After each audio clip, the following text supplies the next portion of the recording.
Hello दोस्तों, आपका स्वागत है हमारे कार्टूनिस्ट 30 चैनल पर।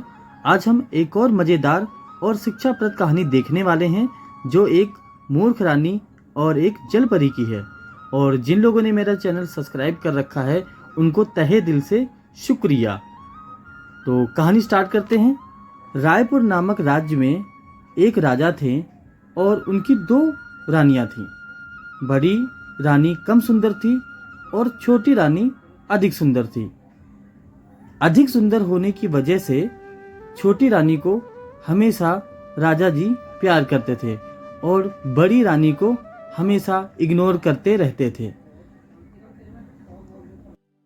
और वह उसे बड़े प्रेम से रखते थे और उसकी हर बात को मानते थे।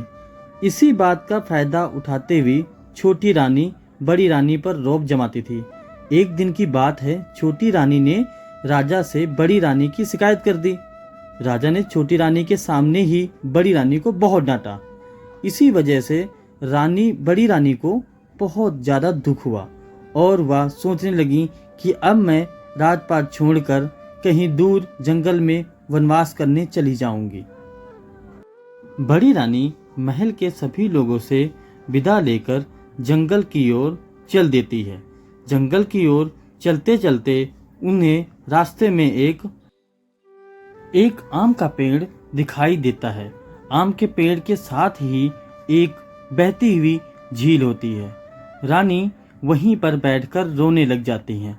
तभी एक जल परी वहां पर प्रकट होती है और वह उनके रोने का कारण पूछती है।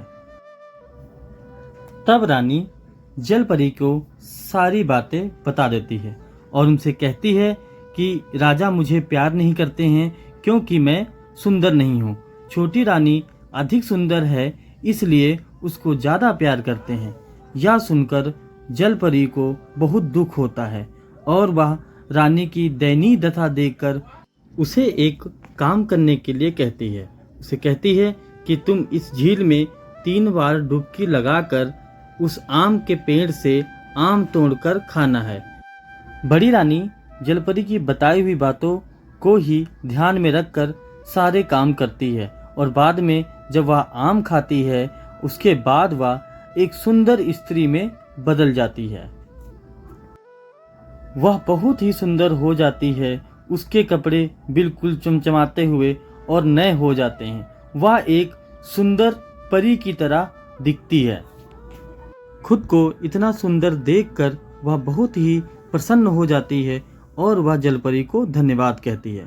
इसके बाद वह अपने राजमहल की ओर लौट जाती है। बड़ी रानी को इतना सुंदर देखकर राजा भौचक्के हो जाते हैं और वह छोटी रानी से कहते हैं कि ये बड़ी रानी इतनी सुंदर कैसे हो गई है, ये तो बहुत ही सुंदर है। और राजा उस बड़ी रानी पर मोहित हो जाते हैं। यह देखकर छोटी रानी को बड़ी ईर्ष्या होती है और वह इसके बारे में पूछती है कि तुम इतनी सुंदर कैसे हो गई, तुम्हारे अंदर ऐसे बदलाव कैसे आ गए। यह सुनकर बड़ी रानी उसे अपनी सारी दास्तान बता देती है। अगले दिन छोटी रानी भी अधिक सुंदर होने के लिए उसी आम के पेड़ के पास जाती है और वही झील से परी निकलती है और उसके दुखी होने का कारण पूछती है। छोटी रानी सारी बातें उसे बता देती है कि राजा जी मुझे प्यार नहीं करते हैं और बड़ी रानी से ही ज़्यादा अधिक प्यार करते हैं। तब परी उसे झील में 3 बार डुबकी लगाने और उसके बाद आम खाने के लिए कहती है। छोटी रानी को लालच आ जाता है और वह 3 से अधिक बार डुबकी लगा लेती है। उसके बाद वह सुंदर से बदसूरत हो जाती है क्योंकि वह जलपरी द्वारा बताए गए काम को सही ढंग से नहीं करती है।